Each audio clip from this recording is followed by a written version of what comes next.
느헤미야는 그 성경에 나오는 여러 이제 신앙의 그 인물들 가운데서 기도로 성공한 사람이다. 그렇게 볼 수 있습니다.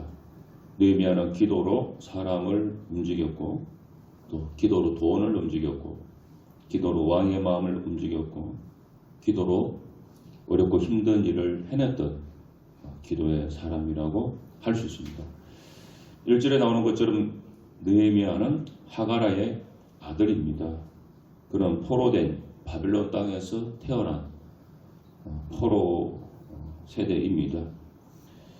그의 이름의 뜻은 여호와께서 위로하신다, 이런 뜻이 있습니다. 대략적으로. 그래서 그 이름처럼 지금 바빌론에 의해서 나라가 없어져 버린 그 이스라엘 백성들에게 가장 필요한 것이 위로가 아닙니까? 나라 이런 백성이니까 그 백성들을 그들에게 위로를, 하나님의 위로를 좀 전달할 만한 사람이었다. 그 이름처럼. 그렇습니다. 느헤미야는 그 술간원이라고 하는 자리에 있었습니다. 이 술간원이라고 하는 직책은 왕이 가장 신이 많은 사람이 앉게 되는 높은 그런 고위직이라고 합니다. 그 과거에는 그 술이나 음식에 독을 넣어서 왕을 살해하는 일이 다반사였기 때문에 이 술간원이라고 하는 이 자리는 아무에게나 맡길 수가 없는 중요한 직책입니다. 독을 탄 것을 술간원이 다 검사를 해야 되는데 술간원이 배반해버리면 자기 목숨이 없어지기 때문에 굉장히 중요한 직책입니다. 그런데 포로 세대였던 유대인으로서 느헤미야가 이런 높은 직책에까지 갔다는 것도 대단한 일이고, 그 자리에서 남부럽지 않은 영화를 누리고 있었습니다. 그런데 느헤미야가 참 대단한 것은 그런 높은 지위에 있으면서도 기도하는 것을 소홀히 하지 않았다는 점이 굉장히 훌륭한 겁니다. 저도 이렇게 목회를 하면서 부자도 만나보고 또 높은 고위직에 있는 분들도 만나보고 다양한 사람을 이렇게 교회 안에서 접해봤습니다만은 100%는 아니지만은 지위가 높거나 돈이 많거나 하여튼 일반 시민들보다는 좀 높은 어떤 자리에 있는 사람들은 이 기도 생활을 하는 것이 굉장히 어렵습니다. 시간이 없고 바빠서 못하는 게 아니라 자기가 가지고 있는 힘이 너무 크기 때문에 기도의 중요성을 알지만은 실천하는 게 어렵습니다. 자기 주머니에 돈이 몇십억씩 있는데 그런 분들이 전셋값 때문에 걱정을 하겠습니까? 집이 없어서 걱정을 하겠습니까? 세금 못 내서 걱정을 하겠습니까? 돈이면 다 해결이 되잖아요. 또 높은 정치 권력을 가지고 있는데 무슨 일이 터지면은 사람들 인맥을 동원해서 문제 해결하는 게 빠르지 기도하는 게 빠르겠습니까? 그래서 아무래도 기도 생활 자체가 약해집니다. 제가 보니까. 그런데 느헤미야는 굉장히 고위직에 있고 돈도 있었을 텐데 기도 생활이 소홀하지가 않았습니다. 느헤미야는 정말로 기도의 사람이었습니다. 그러나 항상 깨어 기도함으로 하나님이 기뻐하는 일을 해냈습니다. 느헤미야가 예루살렘으로 돌아갔을 때 예루살렘 성벽은 무너져 있었고 성문들은 불타서 없어졌습니다. 느헤미야 2장 13절에 나옵니다. 그런 상황에서 느헤미야는 단 52일 만에 2달도 채 되지 않아서 무너진 예루살렘 성벽을 전부 다 쌓아 올렸습니다. 이게 굉장한 일입니다. 느헤미야는 기도로 모든 것을 준비했고 기도로 예루살렘 성벽을 쌓았고 기도로 무너진 백성들의 신앙을 쌓았던 거예요. 기도했기 때문에 이 일이 가능했습니다. 그래서 느헤미야 2장부터 쭉 읽어보면은 50일 만에 성벽을 쌓으니까 대적들이 다 깜짝 놀랐다 그러죠. 자기들 봐서 이거는 이렇게 할 수가 없는데 기도의 힘으로 가능한 거죠. 그래서 느헤미야는 어떻게 그의 기도 생활을 했는가 하는 것을 세 가지로 보겠습니다. 첫 번째는 하나님이 어떤 분인가 그것을 정확하게 알고 느헤미야는 기도했습니다. 느헤미야가 2절 3절 보면은 자신의 그 조국으로부터 전해진 비참한 소식을 듣죠. 그래서 굉장히 큰 슬픔에 휩싸입니다. 4절 보면은 내가 이 말을 듣고 앉아서 울고 수일 동안 슬퍼했다 그랬습니다. 자기 민족의 그 정말로 황폐해진 얘기를 듣고 그 마음에 큰 고통을 느꼈던 거예요.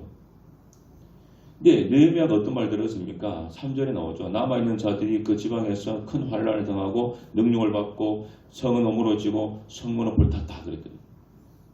그런데 느헤미야는 이 소식을 듣고 가만히 있을 수만 슬퍼하고만 있을 수가 없었습니다. 그래서 그가 한 것은 뭐냐? 그의 유일한 소망 대신 여호와 하나님께 그의 모든 사정을 아뢰었습니다. 그런데 느헤미야가 기도할 때 지금 마음이 괴롭잖아요. 자기 민족이 나라가 완전히 황폐해진 걸 듣고 마음이 괴로운데 이 괴로운 심정을 하나님께 막 쏟아붓는 그런 것만 한 게 아니라 내 이 감정, 내 이 괴로운 심정을 쏟아놓을 때, 내 기도를 할 때 이 기도를 들으시는 하나님은 어떤 분인가? 어떤 하나님인가? 어떤 성품을 가지고 있는가? 그것을 그가 분명하게 믿고 기도했다는 거예요. 5절 보면 이렇게 나옵니다. 주를 사랑하고 주의 계명을 지키는 자에게는 언약을 지키시고 긍휼을 베푸시는 주님, 그 주님께 관갑니다. 그렇게 나와요. 그러니까 느헤미야는 기도할 때 하나님을 이 두 가지를 특정한 거예요. 약속 지키시는 하나님, 긍휼을 베풀어 주시는 하나님, 이 두 가지를 특별히 붙잡은 겁니다. 하나님 이거 말고도 다른 성품 있고 특징이 있잖아요. 그런데 느헤미야는 이 두 가지를 딱 붙잡은 거예요. 약속 지키시는 하나님, 긍휼을 베풀어 주시는 하나님, 이 하나님을 믿고 기도했다는 거죠. 우리는 기도할 때 하나님을 바로 알고 믿고 기도해야 됩니다. 기도 응답의 인색한 하나님이다. 내가 만일에 그렇게 믿는다고 한다면요, 기도하기 어렵죠. 인색하니까. 또 전능하신 하나님으로 믿지를 못한다면 어떻겠습니까? 불가능한 일을 놓고 기도하기가 상당히 어렵겠죠. 왜? 전능하신 분이라고 믿어지지 않으니까. 내가 믿는 하나님의 어떤 그 수준, 하나님의 크기만큼 우리는 기도를 하게 되어 있습니다. 내 하나님은 너무 적다라고 하는 책을 쓴 필립스 목사님이 계신데 그분이 유명한 말을 했습니다. 당신의 인생의 크기는 당신이 믿는 하나님의 크기에 따라서 결정된다. 그랬습니다. 참 멋진 말이죠. 하나님을 믿는 그 크기, 그 크기에 따라서 내 인생의 크기도 결정된다. 여러분 사무엘상 17장에 보면은 유명한 얘기 하나 나옵니다. 다윗과 골리앗이 싸우는 얘기. 이거는 교회 안 다니는 사람들도 아는 얘기잖아요. 그 두 얘기를 보면요, 골리앗 앞에 선 사울의 군인들하고 다윗의 차이가 하나 있습니다. 그게 뭐냐면은 사울 군인들은 생각할 때 골리앗이 워낙 키가 크고 거인 같으니까 야, 우리가 어떻게 저렇게 큰 골리앗을 이길 수 있겠냐, 큰 골리앗을 이길 수 있겠냐, 다들 그렇게 생각하고 있었어요. 근데 다윗의 생각이 달랐습니다. 어떻게 저렇게 큰 골리앗을 맞추지 못할 수 있겠냐, 그 생각을 했습니다. 그러니까 골리앗이 너무 크다고 하는 현실인 것 같아요. 사울의 군인들도 다윗도 볼 때 이 골리앗은 크다는 걸 알아요. 분명히 인식은. 그런데 다윗은 자신이 살면서 처음 했던 하나님을 믿었던 이게 달랐습니다. 그래서 거인 같은 이 골리앗 앞에 칼과 창이 아닌 물맷돌을 가지고 나간 거예요. 너무 크니까 물맷돌 맞추기가 쉽잖아요. 그러니까 칼이나 창이 필요 없는 거예요. 그가 물맷돌로 던져가지고 사다도 잡고 곰도 잡은 경험이 있는데 골리앗을 딱 보니까 이 관역이 너무 큰 거예요. 이게 얼마나 맞추기 쉽습니까? 이 차이입니다. 사울의 군인들은 너무 크니까 우리가 어떻게 이기지, 칼로 이기지 이 생각하고 있는데 사울은 다윗은 너무 크니까 야, 맞추기 좋다 이 생각하고 있는 거예요. 이게 바로 믿음의 크기라. 신학자 톰 나이트라고 하는 유명한 분이 있습니다. 옥스퍼드 대학에서 가르칠 때 일이라고 합니다. 기독교 개론을 가르치는데 한 1학년 학생이 손을 두고 말했습니다. 교수님, 저는 하나님 믿지 않습니다. 그런데 제가 이 과목을 왜 들어야 됩니까? 그렇게 했어요. 아마 이 기독교 구하다 보니까 이 과목을 필수로 들어야 했나 봐요. 그러니까 톰 나이트 교수가 그 학생에게 대답했습니다. 그래? 그러면 자네가 생각하는 하나님이 어떤 존재인지 설명해 줄 수 있겠는가? 그렇게 말했어요. 그러니까 그 학생이 그냥 이래저래 그냥 주워 들은 얘기를 가지고 막 하나님이 이렇다 저렇다 얘기를 했습니다. 그 이야기를 다 듣고 난 뒤에 톰 나이트가 이렇게 대답을 했다고 합니다. 그런 하나님이라면 나도 믿지 않네. 그것은 기독교가 가르치는 하나님과 전혀 상관없는 믿음이네. 어디 기독교가 가르치는 하나님 그리고 내가 믿는 하나님 이야기를 들어보지 않겠나. 이렇게 대답했다고 합니다. 그러니까 사람들이 알고 있는 하나님 너무 작다는 거예요. 그러니까 톰 나이트가 그 얘기를 해주는 거냐. 반박으로. 내가 믿는 하나님은 어떤 하나님인가? 너무 작은 하나님은 아닌가? 나의 기도를 들으시고 응답하실 하나님에 대해서 우리는 분명하게 알고 있어야 됩니다. 그럴 때 우리는 정말로 힘있는 기도를 할 수가 있습니다. 그리고 두 번째는 끈기 있게 기도를 해야 됩니다. 기도는 하나님 앞에서 끈기 있게 자기 사정을 아뢰고 또 하나님의 뜻이 뭔지 인내하면서 기다리는 것입니다. 6절을 보면은요, 느헤미야는 자기 동포의 어려운 문제를 놓고 기도했는데 주야로 기도했다. 그렇게 나오죠. 밤낮으로. 아주 밤낮으로 기도했다고 하는 것은 쉬지 않았다는 것이고 정말로 쉬지 않고 기도하는 것은 아주 어렵지 않습니까? 그러나 우리가 진정 하나님의 살아계심을 믿고 또 그분이 자기를 찾는 자들에게 상 주시는 이심을 믿는다고 한다면 우리는 기도하되 낙심치 말고 끈질게 기도를 해야 됩니다. 1절을 보면은 기슬로월에 기도를 시작했어요.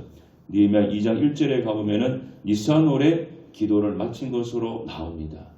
기슬로월은 11월, 12월 경이고 니산월은 오늘날의 3, 4월 경입니다. 그러니까 대략적으로 한 4개월 정도 기도를 했다고 볼 수가 있습니다. 그러니까 느헤미야는 이 자신의 이 기도 제목을 4개월 동안 기도를 하고 그리고 4개월 때 왜 멈췄냐? 그날 기도 응답이 왔기 때문에 그렇습니다. 2장에 보면은 그가 그동안 기도해 왔던 응답의 내용들이 기록되어 있습니다. 그러니까 응답이 왔기 때문에 멈춘 거예요. 나폴레옹 힐이 미국에서 가장 성공한 사람 500명의 생활을 연구해 보니까 생각하고 부자가 되라고 하는 책을 썼는데 그 책에서 500명에게 필수적으로 있는 공통된 점 하나가 있더라고 합니다. 그것은 바로 끈기였습니다. 그들은 계속 실패해도 계속해서 노력하는 사람들이었다고 합니다. 많은 장애가 있었죠. 그래도 그 모든 장애를 극복해냈다고 합니다. 그래서 끈기가 성공의 비결이다 얘기합니다. 결혼과 취직과 사업에 실패해도 계속 끈기 있게 노력하는 것이 성공의 비결입니다. 여러분 끈기가 있으면 성공합니다. 성공한 사람 치고 끈기와 인내가 없는 사람은 없습니다. 절대로 없습니다. 끈기가 있으면 기도 응답도 받습니다, 여러분. 그런데 왜 많은 사람들이 기도를 하다가 중간에 포기합니까? 그것은 소원이 다급하지 않아서 그렇습니다. 자기가 기도하는 이 소원이 급하지가 않은 거예요. 여러분, 당신이 운동하지 않으면 죽습니다 라고 하는 진단이 떨어지면 어떻습니까? 그 사람은요 꾸역꾸역이라도 운동을 합니다. 살아야 되니까. 급한 거죠. 그리고 기도가 귀찮고 힘들어서 또 포기 많이 합니다. 이제는 더 기도 못하겠다 이렇게 생각될 때 그때 그 고비를 넘어야 됩니다. 그러면 그 다음에 기도 응답이 가까워집니다. 그리고 또 왜 기도 포기하느냐? 응답의 맛을 못 봐서 그렇습니다. 기도 응답의 맛을 못 본 채로 기도를 하니까 자꾸 포기하는 거예요. 그래서 기도의 끈기가 필요합니다. 기도를 시작했으면 반드시 응답의 맛을 한 번은 봐야 돼요. 그래야만 우리는 계속 기도할 수가 있습니다. 그리고 많은 사람들이 해봐도 별 수 없다고 하는 생각을 많이 합니다. 그래서 기도를 포기합니다. 여러분, 겨울이 깊으면 봄이 멀지 않고 밤이 깊으면 새벽이 멀지 않습니다. 조금만 더 견디면은 기도 응답이 다 옵니다. 성공은 90%가 인내라고 하지 않습니까? 90%가. 기도 응답은 누구나 받을 수 있습니다. 기도 응답 비결은 뭐냐? 90%가 끈기예요. 정말 우리 자신과의 싸움입니다. 기도는 오래 기다려야 됩니다. 기도는 절대 포기하면 안 되고 포기하자고 한다면 다시 시작하셔야 됩니다. 여러분, 기도는 우리의 가장 큰 희망을 접는 것이고 인생의 모든 문제를 여는 그 마스터키를 내가 쥐는 것입니다. 그래서 기도를 끈기 있게 하라. 이어 한번 시작했던 기도 있으면은 응답이 올 때까지 한번 해보라. 제가 말씀드리고 싶습니다. 이제 마지막 세 번째는 하나님의 약속에 근거한 기도를 드렸다고 하는 거예요. 이 느헤미야가. 백성들이 범죄하면은요, 반드시 흩으시겠다고 하는 하나님의 경고가 있죠. 그 8절. 이것은 레위기 26장 27절 23절에 나옵니다. 이것을 이제 실현된 걸 눈으로 확인했죠. 범죄한다 흩었으니까 이걸 확인한 거예요. 그러면은 또 다시 모으시겠다고 하는 하나님의 약속이 또 반드시 성취가 돼야 하지 않겠습니까? 그러니까 이 믿음을 가지고 기록하게 되는데 예레미야 26장 33절 말씀 보면은 내가 너희를 여러 민족 중에 흩을 것이다 그랬어요. 이런 구절이 실제로 있죠. 너희가 범죄하면은 내가 흩을 거다. 그러니까 느헤미야가 말씀을 아는 사람이니까 하나님의 그 말씀을 기억한 거예요. 확인했죠. 범죄하면 흩으시겠다. 하나님 말씀이 사실인 걸 확인했단 말이에요. 그러면 또 반대도 있겠죠. 신명기 3장 3절 보니까 내 하나님 여호와께서 흩으신 그 모든 백성 중에서 너를 모으실 것이다. 이 말씀도 느헤미야가 알고 있는 거예요. 그러니까 느헤미야가 오늘 8절과 9절에서 기도할 때 그걸 가지고 기도하는 거예요. 하나님 흩은 백성을 다시 모으신다고 하지 않았습니까? 이거를 하나님께 얘기를 하면서 그 약속을 말씀드리면서 느헤미야가 기도를 하고 있다는 거죠. 이처럼 우리의 기도라고 하는 것은 하나님의 약속이 이 땅에 반드시 실현되도록 하는 거예요. 그래서 하나님의 그 약속의 말씀을 가지고 기도를 해야 하나님의 약속이 이 땅에 실현되고 더불어서 내 소원이 함께 같이 가면서 이루어지는 거예요. 무작정 내 소원을 들어달라고 말할 것이 아니라 하나님의 약속을 놓고 그 약속 위에서 나의 소원을 아뢰어야 한다는 것입니다. 민수기 23장 19절 말씀처럼 하나님은 사람이 아니기 때문에 거짓말을 하지 않는 분입니다. 약속을 꼭 지키는 분이라고 그 성경 구절에 나옵니다. 영국에 마이어라고 하는 유명한 목사님이 계세요. 이번에 책도 있는데 이 목사님이 이러합니다. 이 목사님이 일이 있어서 배를 타고 대서양을 건너게 되었습니다. 그러니까 긴 여행 중에 그때는 뭐 배를 타면 한 달씩 타고 그랬으니까 긴 여행 중에 그를 알아본 사람들이 주일 예배를 좀 인도해 달라고 부탁을 했습니다. 이제 영국 사람들 다 기독교 국가니까. 그래서 이 요청을 승낙하고 배에서 예배를 인도를 했는데 마침 그 자리에 무신론자 한 명이 앉아 있었습니다. 이 무신론자는 영국의 유명한 목사라고 하니까 그 설교를 한번 호기심 삼아 들어본 겁니다. 그날 마이어 목사님의 그 설교 주제는 기도였습니다. 기도 응답이라고 하는 그런 내용으로 설교가 되었습니다. 예배가 끝난 다음에 이 무신론자가 목사님에게 와서 이렇게 말했습니다. 목사님, 저는 절대로 기도 응답을 믿지 않습니다. 당연하죠. 무신론자가 기도 응답을 믿겠습니다. 나는 기도 응답을 믿지 않습니다. 이 얘기를 하고 갔어요. 이 일이 있은 지 얼마 뒤에 이 무신론자가 배 위 갑판 위에 나와서 바람을 쐬고 있었습니다. 그런데 그 배 갑판에 보니까 한 중년의 여자 한 명이 얼굴에 그 청백한 그 한 색으로 의자에 앉아 있었습니다. 그래서 이분이 그 부인에게 찾아가서 물었습니다. 안색이 너무 안 좋은데 무슨 문제라도 있습니까? 그러자 이 중년의 부인이 얘기하기를 제가 배멀미가 너무 심해서 이렇게 밖에 나와서 지금 있는 겁니다. 얘기를 하더래요. 이 말을 듣자마자 무신론자가 자기 주머니에 있던 오렌지 2개를 꺼내서 이렇게 얘기했어요. 자, 여기 멀미가 날 때 이 상큼한 과일을 먹으면 좀 괜찮아집니다. 이 오렌지 드십시오. 이렇게 얘기를 했어요. 그러자 갑자기 이 중년 부인이 벌떡 일어나면서 할렐루야 하나님 감사합니다. 그렇게 소리를 치더랍니다. 그러니까 무신론자가 깜짝 놀라가지고 아니 왜 갑자기 하나님을 찾습니까? 저는 하나님 믿지 않는 사람이고 오렌지를 준 사람은 저인데 감사하려면 저한테 감사해야지 왜 하나님께 감사합니까? 그렇게 얘기했어요. 그때 부인이 이렇게 얘기를 했다고 합니다. 저는 배멀미가 너무 심해서 갑판에 나와 바람을 쐬면서 이렇게 기도했습니다. 하나님, 배멀미 때문에 내 속이 너무 안 좋습니다. 오렌지 딱 2개만 맛보았으면 좋겠습니다. 이렇게 기도했다는 거예요. 그리고 본인이 다시 말하기를 당신은 제 기도를 들으신 하나님이 보내주신 기도 응답의 도구였습니다. 이렇게 얘기했습니다. 마이아 목사님이 이 부인으로부터 이 얘기를 전해 듣고 기도 응답을 믿지 않는 무신론자를 사용하신 하나님의 기도 응답이다. 그렇게 얘기를 해줬다고 합니다. 여러분 그렇습니다. 이게 우연한 일 같지만은 이 믿는 사람의 입장에서 보면은 감사할 일이에요. 기도를 하니까 하나님이 또 그 무신론자를 이용해서 참 작지만은 이런 기도 응답을 받도록 해주시더라 하는 것입니다. 여러분 우리가 할 수 있는 일들 얼마나 있겠습니까? 제일 쉽고도 때는 어려워 보이는 이 기도 그냥 꾸준히 해보십시오. 하루에 10분이라도 괜찮습니다. 10분이라도.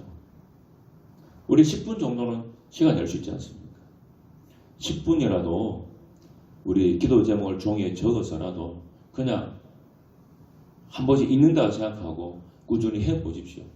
그러다 보면 어느 순간에 그 기도에 내 마음이 실리고 내 마음이 실리면서 하나님이 거기를 받으시고 또 응답하는 날이 오게 되어 있습니다. 그 기도에 응답을 받는 여러분 되시기를 축복합니다. 기도하겠습니다. 하나님 아버지 감사합니다. 정말 기도해야 됩니다.